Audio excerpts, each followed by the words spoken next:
Hello friends, எல்லோருக்கும் வணக்கம். Welcome to young investor channel. Actually markets பார்த்துருப்பீங்க. ஸோ மார்க்கெட் ஒரு பாசிட்டிவ் ரியாக்ஷனில் தான் க்ளோஸ் ஆயிருக்கு. நிஃப்டி 50 390 பாயிண்ட்ஸ் பாசிட்டிவ், 24,774 பாயிண்ட்ஸில் க்ளோஸ் ஆயிருக்கு. சென்செக்ஸ் 544 பாயிண்ட்ஸ் பாசிட்டிவ், 78,639 பாயிண்ட்ஸில் க்ளோஸ் ஆயிருக்கு. நிஃப்டி பேங்க் 983 பாயிண்ட்ஸ் பாசிட்டிவ், 58,247 பாயிண்ட்ஸில் க்ளோஸ் ஆயிருக்கு. நிஃப்டி ஐடி 1006 பாயிண்ட்ஸில் க்ளோஸ் ஆயிருக்கு.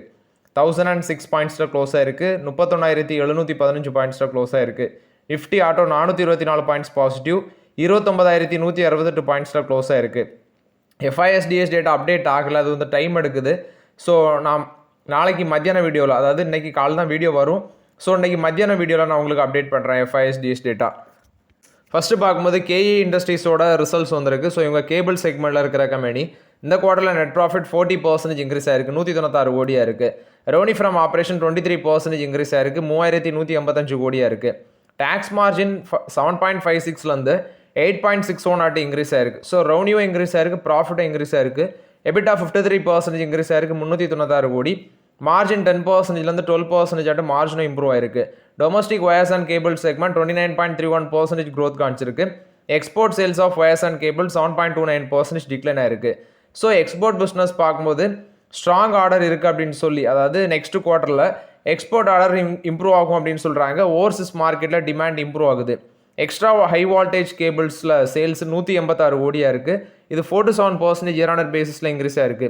Total wires and cable sales including export 3092 கோடியாக இருக்குது, 97.08% இருக்குது டோட்டல் சேல்ஸில். இது சேம் பீரியட் லாஸ்ட் இயரில் 95.96 இருந்தது, இப்போ இன்க்ரீஸ் ஆயிருக்கு. Sales through dealers and distributors அது 41.98% இன்க்ரீஸ் ஆயிருக்கு. ஓவரால் சேல்ஸுக்கு 59.09% கான்ட்ரிபியூட் பண்ணியிருக்கு, இதுவும் இம்ப்ரூவ் ஆயிருக்கு. கிட்டத்தட்ட 2128 ஆக்டிவ் ஒர்க்கிங் டீலர்ஸ் வச்சுருக்காங்க.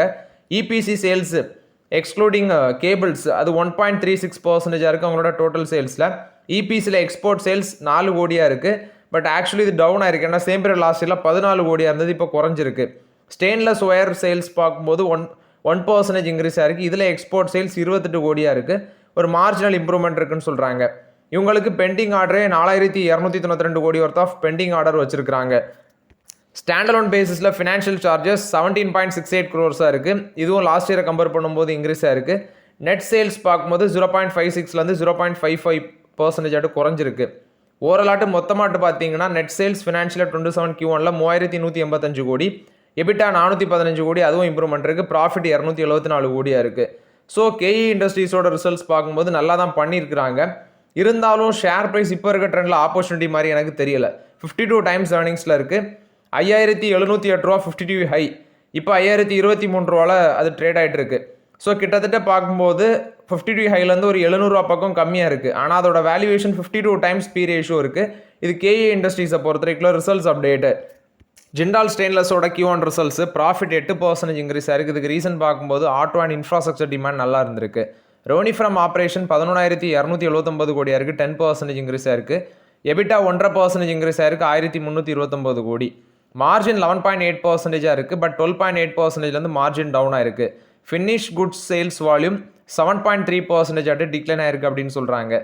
கன்சாலிடேட்டட் நெட் டெப்ட் 2950 கோடியாக இருக்குது. Net dept to equity ratio 0.14 டைம்ஸில் இருக்குது. ஸோ ரிசல்ட்ஸ்னையும் பார்க்கும்போது மார்ஜின் ப்ரெஷரை ஃபேஸ் பண்ணியிருக்கிறாங்க. இது எல்லா கம்பெனிஸ்லையுமே இதுதான் சிக்கலில் வருது இவங்களுக்கு. ஸோ இது வந்து ஜிண்டால் ஸ்டெயின்லெஸ் போஸ்ட் பண்ண ரிசல்ட்ஸ் அப்டேட்டு. யூபிஎலோட ரிசல்ட்ஸ் வந்திருக்கு. ஸோ இது வந்து பார்த்தீங்கன்னா அக்ரோ கெமிக்கல் செக்மெண்ட்டில் இருக்கிற company, agro chemical crop protection. இந்த கம்பெனியெல்லாம் முன்னாடியே கன்சிடர் பண்ணி எக்ஸிடே பண்ணியாச்சு. ஸோ யூபிஎல்லில் வந்து பார்த்தீங்கன்னா ரிசல்ட்ஸில் இந்த குவார்ட்டரில் ப்ராஃபிட் 10 கோடி பண்ணியிருக்கிறாங்க, 88 கோடி லாஸ்ட்லேருந்து 10 கோடி ப்ராஃபிட் பண்ணியிருக்கிறாங்க. அக்ரோ கெமிக்கல்ஸ் அவங்க என்ன சொல்கிறாங்க அப்படின்னா 10,181 கோடி ரெவன்யூ வந்திருக்கு. ஸோ ஒரு மார்ஜினலி பார்த்தீங்கன்னா ரெவன்யூ வந்து எஸ்டிமேஷனோட ஒரு மார்ஜினலி இம்ப்ரூவ்மெண்ட் காமிச்சிருக்கு. எபிட்டா 1500 கோடியாக இருக்குது, மார்ஜின் 14.7% இருக்குது. ரெவன்யூ பார்க்கும்போது 10.5% இன்க்ரீஸ் ஆயிருக்கு. எபிட்டா 15.1% இன்க்ரீஸ் ஆயிருக்கு. மார்ஜின் 56 பேசிஸ் பாயிண்ட் எக்ஸ்பென்ஷன் ஆயிருக்கு. ஸோ இவங்களோட ரிசல்ட்ஸ் பார்க்கும்போது ஓகேவாட்டு தான் இருக்குது. அதாவது யூபிஎலோட ரிசல்ட்ஸ் பார்க்கும்போது ஓகேவாக தான் பண்ணியிருக்கிறாங்க. இது போக அவங்களோட யூபிஎலோட கிராப்பு அது வந்து 7%, கிராப் பிஸ்னஸ் வந்து 7% எக்ஸ்பென்ஷன் ஆயிருக்கு. அட்வான்டா அது வந்து சீட் பிஸ்னஸ் அது 26% இன்க்ரீஸ் ஆயிருக்கு. சூப்பர் ஃபார்ம் அது 14% க்ரோத் காமிச்சிருக்குன்னு சொல்கிறாங்க. இன்டர்நேஷ்னல் மார்க்கெட்டில் அமெரிக்கன் மார்க்கெட் நல்ல ஒரு க்ரோத் காமிச்சிருக்கு. இந்தியன் மார்க்கெட்டும் நல்ல ஒரு க்ரோத் காமிச்சிருக்கு அப்படின்னு சொல்கிறாங்க. ஸோ இன்டர்நேஷனல் மார்க்கெட்டில் பார்க்கும்போது 180 பேசிஸ் பாயிண்ட் இம்ப்ரூவ்மெண்ட் காமிச்சிருக்கு. நெக்ஸ்ட்டு அவங்களோட பெட்டர் கெப்பாசிட்டி யூட்டிலைசேஷன் ப்ரைசிங் ஆக்ஷனால் கம்பெனி ஒரு ப்ராஃபிட்டபிளாக மாற்றிருக்கிறாங்க. இது யூபிஎல் போஸ்ட் பண்ண ரிசல்ட்ஸ் அப்டேட். ஃபினான்ஷியல் 27க்கான கைடன்ஸு. ரெவன்யூ க்ரோத் 7 to 11% சொல்கிறாங்க. எபிட்டா 10 to 14% சொல்கிறாங்க. ஷேர் ப்ரைஸ் பார்க்கும்போது 621 க்ளோஸ் ஆயிருக்கு. 2.5% பாசிட்டிவ்ல க்ளோஸ் ஆயிருக்கு. பட் இப்போ இந்த கொஞ்ச நாளாக இதை ட்ராக் பண்ணுறது கிடையாது. நானும் ஒரு 600 பக்கம் தான் இதை வாங்கினேன். கடைசியில் அதுலேருந்து கொஞ்சம் மேலே போனோன்னே ஒரு ப்ராஃபிட் ரேஞ்சில் எக்ஸிட் பண்ணேன். பட் இப்போதைக்கு அதில் ட்ராக் பண்ணல. இது வந்து யூபிஎல் போஸ்ட் பண்ண ரிசல்ட்ஸ் அப்டேட்டு. எஸ்கார்ட்ஸ் கியூபூட்டாவோட Q1 ரிசல்ட்ஸு. ஆக்சுவலி இந்த குவார்ட்டரில் ப்ராஃபிட் பார்க்கும்போது net profit before tax one time கெயினில் 19% இன்க்ரீஸ் ஆயிருக்கு. 492 கோடியாக இருக்குது. நெக்ஸ்ட் அவங்களோட ரெவன்யூ 28% இன்க்ரீஸ் ஆயிருக்கு. 3208 கோடி. எபிட்டா 355 கோடி பண்ணியிருக்காங்க. 10% இம்ப்ரூவ்மெண்ட் இருக்குது. பட் மார்ஜின் தான் குறைஞ்சிருக்கு. 12.9%லேருந்து 11.1% மார்ஜின் குறைஞ்சிருக்கு. டிராக்டர் பிஸ்னஸில் ரெவன்யூ 27% இன்க்ரீஸ் ஆயிருக்கு. எபிட் பார்க்கும்போது 9% இம்ப்ரூவ் ஆயிருக்கு. இதில் மார்ஜின் பார்க்கும்போது 12.5%லேருந்து 10.7% குறைஞ்சிருக்கு. கன்ஸ்ட்ரக்ஷன் எக்யூப்மெண்ட்டில் 419 கோடி ரெவன்யூ பண்ணியிருக்கிறாங்க. இங்கேயும் நல்ல ஒரு க்ரோத் இருந்திருக்கு. ஸோ ஷேர் வந்து லாஸ்ட் மார்க்கெட்டில் 3099 க்ளோஸ் ஆயிருக்கு. ஒரு ஃப்ளாட் பாசிட்டிவ் ட்ரெண்டில் க்ளோஸ் ஆயிருக்கு. பட் இந்த ஸ்டாக் இந்த வருஷத்தில் 19% டவுன் ஆயிருக்கு. 50 ஹைலேருந்து ஒரு 25% டவுனில் இருக்குது. இது எஸ்கார்ட்ஸ் கியூபூட்டா போஸ்ட் பண்ண ரிசல்ட்ஸ் அப்டேட்டு. ஹெச்டிஎஃப்சி பேங்க்கில் வந்து update. Chief credit officer at HDFC பேங்க்கில் ஜிம்மி டாட்டா இருக்கிறாங்க. ஸோ இவர் வந்து கிரெடிட் ஹெட்டாக இருக்கிறாரு. அவங்களுக்கு 2 இயர்ஸ் எக்ஸ்டென்ஷன் கொடுத்துருக்காங்க. ஜூலை 31 ரிட்டையர் ஆகுறாரு. பட் இப்போ 2 இயர்ஸ் எக்ஸ்டென்ஷன் கொடுத்துருக்காங்க. 1994 தான் ஹெச்டிஎஃப்சி பேங்க்கில் ஜாயின் பண்ணுறாரு. ஸோ ஸ்டில் அவர் வந்து இந்த பொசிஷனில் இருக்கிறாரு. ஸோ இது வந்து ஹெச்டிஎஃப்சி பேங்கை பொறுத்த வரைக்கும் அப்டேட்டு. அது மட்டும் இல்லாமல் சசிதர் ஜெகதீஷனுக்கு ரீஅப்பாயின்மெண்ட் பண்ணுறது கன்ஃபார்ம் ஆகுது அப்படின்னு நினைக்கிறேன். ஸோ இப்போ அவரோட டேர்மு ஜெகதீஷனோட டேர்ம் பார்க்கும்போது அக்டோபர் 26 கம்ப்ளீட் ஆகுது. அவரை ரீஅப்பாயின்மெண்ட் பண்ணுறாங்களா அப்படிங்கிறதும் தெரியல. ஸோ வெயிட் பண்ணி பார்க்கலாம். டாரன் பவரோட Q1 ரெவன்யூ வந்திருக்கு. ஸோ இந்த குவார்ட்டரில் ப்ராஃபிட் டவுன் ஆயிருக்கு. 639 கோடி ப்ராஃபிட் பண்ணியிருக்காங்க. 12.7% ப்ராஃபிட் டவுன் ஆயிருக்கு. ரெவன்யூ 2.8% இன்க்ரீஸ் ஆயிருக்கு. 8124 கோடி. எபிட்டா 3.7% இன்க்ரீஸ் ஆயிருக்கு. 1538 கோடியாக இருக்குது. மார்ஜின் பார்த்தீங்கன்னா அன்சேஞ்சாக 19%ல் இருக்குது. ஸோ இது வந்து டாரன் பவர் போஸ்ட் பண்ண ரிசல்ட்ஸ் அப்டேட். ஏன்னா எல்என்ஜி சப்ளைஸில் டிஸ்ட்ரப்ஷன் இருந்திருக்கு. ஃபினான்ஸ் காஸ்ட் ஹையராக இருந்திருக்கு. ஸோ இது வந்து அவங்களோட ப்ராஃபிட்டை காலி பண்ணி விட்டுருக்கு அப்படின்னு சொல்கிறாங்க. மார்ஜினில் இம்ப்ரூவ்மெண்ட் இல்லை, அன்சேஞ்சாக தான் இருக்குது. இது டாரன் பவரை பொறுத்த வரைக்கும் அப்டேட்டு. டிஎல்எஃபோட Q1 ரிசல்ட்ஸ் ப்ராஃபிட் 4% இன்க்ரீஸ் ஆயிருக்கு. 794 கோடி. டோட்டல் இன்கம் 1605 கோடியாக இருக்குது. இதுவும் டிக்ளைன் ஆயிருக்கு. அது மட்டும் இல்லாமல் இவங்க வந்து இந்த ஜூன் குவார்ட்டரில் பார்த்தீங்கன்னா ஷேர் ஆஃப் ப்ராஃபிட், அதாவது ஜாயின்ட் வெஞ்சூரில் அவங்களுக்கு வந்த ப்ராஃபிட் 485 கோடி. இது சேம் பீரியட் லாஸ்ட் இயரை கம்பேர் பண்ணும்போது நல்ல ஒரு க்ரோத் இருந்திருக்கு. ஸோ டிஎல்எஃபோட ரிசல்ட்ஸ் பார்க்கும்போது இன்கம் ஃபால் ஆயிருக்கு. டோட்டல் இன்கம் ஃபால் ஆயிருக்கு. நெட் ப்ராஃபிட் ஒரு மார்ஜினலி இம்ப்ரூவ்மெண்ட் இருக்குது. ஜாயின்ட் வெஞ்சூர்லேயும் பார்த்தீங்கன்னா அந்த ஷேர் ஆஃப் ப்ராஃபிட் வந்து இன்க்ரீஸ் ஆயிருக்கு. இந்தியாவோட பவர் கன்சம்ஷன் க்ரோத் பார்க்கும்போது 10.93% இன்க்ரீஸ் ஆயிருக்கு. 170.70 பில்லியன் யூனிட்ஸாக இருக்குது. ஸோ ஹியூமிடிட்டி லெவல் ஹையாக இருந்ததுனால அடுத்து கூலிங் அப்ளையன்சஸோட யூசஸ் எல்லாமே அதிகரிச்சிருக்கு. குறிப்பாக air conditioner many parts of the கண்ட்ரியில், நம்ம கண்ட்ரியில் அதிக இடத்துல பார்த்தீங்கன்னா அது ரொம்பவே சேல்ஸாக இருந்துச்சு. அதோட யூசேஜும் ஜாஸ்தியாக இருக்குது. டோட்டல் பவர் கன்சம்ஷன் ஜூலை 2025ல் 153.88 பில்லியன் யூனிட்ஸாக இருந்துச்சு. பட் இப்போது 170.70 பில்லியன் யூனிட்ஸாக இன்க்ரீஸ் ஆயிருக்கு. ஸோ பவர் கன்சம்ஷன் இன்க்ரீஸ் ஆயிருக்கு. பவர் கன்சம்ஷன் கம்பெனிஸ் அப்படின்னு சொல்லி பார்க்கும்போது ஃபஸ்ட்டு பீக் பவர் டிமாண்ட் வந்து பார்த்தீங்கன்னா 270.20 ஜிகாவாட் லாஸ்ட் மந்தில் இருந்துச்சு. அது ஜூலை 2025ல் 220.74 ஜிகாவாட்டாக இருந்துச்சு peak power demand. So peak power demand ஜூலையில் பார்க்கும்போது ஆல் டைம் ரெக்கார்ட் ஹையில் இருக்குது. 270.82 ஜிகாவாட்டாக இருக்குது மேல. ஸோ இதில் கம்பெனிஸ் நீ பார்க்கும்போது என்டிபிசி அவங்க தான் லார்ஜஸ்ட் பவர் ப்ரொடியூசராக இருக்கிறாங்க. ஹையர் எலக்ட்ரிசிட்டி டிமாண்ட்னால அவங்க வந்து பெருசாட்டு பெனிஃபிட் அடைய சான்ஸ் இருக்குது. ஏன்னா அவங்க ஸ்ட்ராங்கர் ஜென்ரேஷன் வால்யூம்ஸ் இருக்குது. பிளான்ட் யூட்டிலைசேஷனை இம்ப்ரூவ் பண்ணியிருக்கிறாங்க. அடுத்து என்ஹெச்பிசி இந்த கம்பெனி பார்த்தீங்கன்னா டிஸ்பேச் எல்லாமே இன்க்ரீஸ் பண்ணுவாங்க. குறிப்பாக hydro electric plants, reservoirs levels, grid requirements எல்லாமே இன்க்ரீஸ் பண்ணுவாங்க. அடுத்து எஸ்ஜேவிஎன் ஸ்ட்ராங் பவர் டிமாண்ட்னால ஹைட்ரோ தெர்மல் ரினோபிள் அசட்டில் இவங்க பெனிஃபிட் அடைய சான்ஸ் இருக்குது. டாடா பவருக்கு அவங்களுக்கு டைவர்சிஃபைட் போர்ட்ஃபோலியோ, டிஸ்ட்ரிபியூஷன் பிஸ்னஸ்லேயும் ஸ்ட்ராங்காக இருக்கிறாங்க. எலக்ட்ரிசிட்டி டிமாண்ட்னால இவங்களும் பெனிஃபிட் அடைய சான்ஸ் இருக்குது. இந்தியாவில் லார்ஜஸ்ட் ப்ரைவேட் தெர்மல் பவர் ப்ரொடியூசரில் அதானி பவர் இருக்கிறாங்க. ஸோ இவங்களும் பார்த்தீங்கன்னா பவர் டிமாண்ட் பீக்கில் இருக்கிறதுனால பெனிஃபிட் அடைய சான்ஸ் இருக்குது. இது போக JSW energy, Torrent power, power corporation of India, so இந்த மாதிரி கம்பெனிஸுமே பெனிஃபிட் அடைய சான்சஸ் இருக்குது அப்படின்னு சொல்கிறாங்க. செகண்டரி பெனிஃபிஷரிஸ் நீ பார்க்கும்போது CG power, Hitachi energy, Siemens India இவங்க எல்லாமே செகண்டரி அட் இந்த கிரிட் இன்ஃப்ராஸ்ட்ரக்சர், டிரான்ஸ்ஃபார்மர், சுவிட்ச் கியர், டிரான்ஸ்மிஷன் எக்யூப்மெண்ட் இதில் இந்த கம்பெனிஸ் எல்லாமே பெனிஃபிட்டடே சான்ஸ் இருக்குது. இது போக கோல் இந்த பவர் தயாரிக்கிறதுக்கே coal, lignite, natural gas, oil, hydro, nuclear power இதெல்லாமே தேவைப்படும். ஸோ அது போக விண்டு, சோலார், பயோமாஸு. ஸோ இதுவும் பார்த்தீங்கன்னா ரா மெட்டீரியல்ஸ் ஆட்டு சில கம்பெனிஸ் வந்து மேனுஃபேக்சர் பண்ணுறாங்க. இப்போ கோல்னு எடுத்துட்டிங்கன்னா கோல் இந்தியா, ஆயில் எடுத்துட்டிங்கன்னா ஆயில் அண்ட் நேச்சுரல் கேஸ் இதெல்லாம் சில கம்பெனிஸ் பண்ணுறாங்க. ஸோ இப்படி டைவர்சிஃபைட் போர்ட்ஃபோலியோவாக இருக்குது. பவர் செக்டாருங்கிறது பவர் செக்டாரில் இருக்கிற கம்பெனி மட்டும் கிடையாது, அதை சார்ந்து இருக்கிற பொருட்கள். அது மாதிரி டைவர்சிஃபைட் கம்பெனி பார்த்தீங்கன்னா இந்த பவர் டிமாண்ட் அதிகரிக்கிறதுனால இந்த மாதிரி கம்பெனிஸ் எல்லாமே பெனிஃபிட்டடே சான்சஸ் இருக்குது.